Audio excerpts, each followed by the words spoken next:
How important do you think it is to educate younger kids in the ills of the world, and how much we have to let them work it out themselves?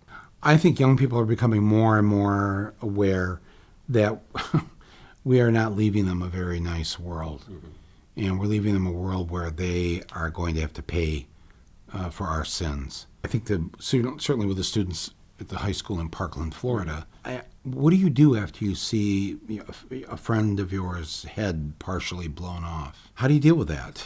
Do you sink into some depression and some terror that paralyzes you?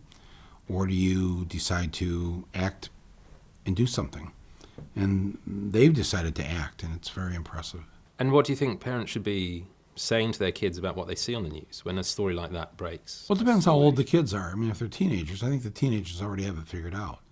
And I think it's good that we have social media and teenagers are able to speak to each other and bypass the parents and the adults. I think that's a good thing. And do you think there's a stage where it's too young to talk to children about broader issues like racism, for example, and unfairness in society? There's always a way to talk to a child, regardless how young the child is, in a way that they would understand, in words that they would understand. And how much hope did you get from speaking to those young activists about what the next generation might do in response? I don't know how much hope I have in general right now, to be honest.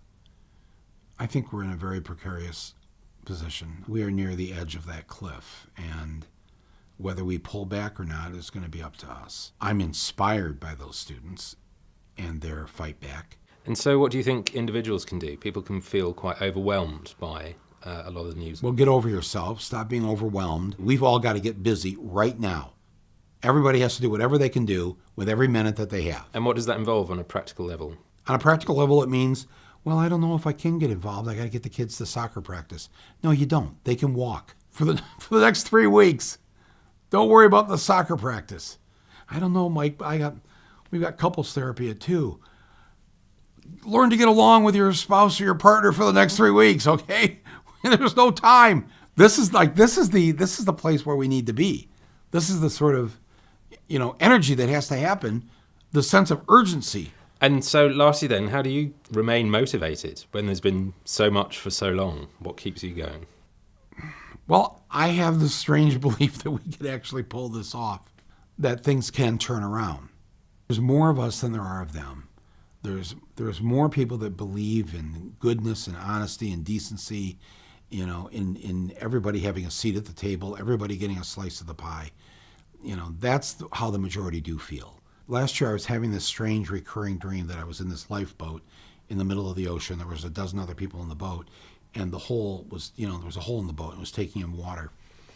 And it was clear we were all going to die. But there was a Dixie cup. You know what a Dixie cup is? No. It probably isn't more than 3 ounces in the cup. Logic and physics tell me there's no way that little cup can bail enough water. But each time in the dream, I pick up the cup and I start bailing.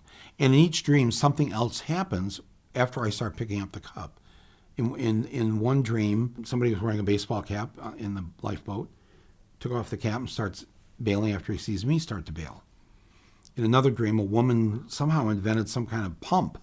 In another dream, there were these 3 guys, and they took turns going over the side of the boat to put their back up against the hole to stop the flow of water, and then we would bail really fast while less water was coming in. The problem with this dream is I've never been able to complete it, so I don't know if we all sink and die or somehow we survive. But the existential question that's always posed in the dream is, do you just sit there and do nothing because there's no way we're going to survive, or do you try to do something anyways, even knowing that you're going to die anyways? Keep bailing is the answer. Keep bailing. Don't stop. Anything can happen. Pukka.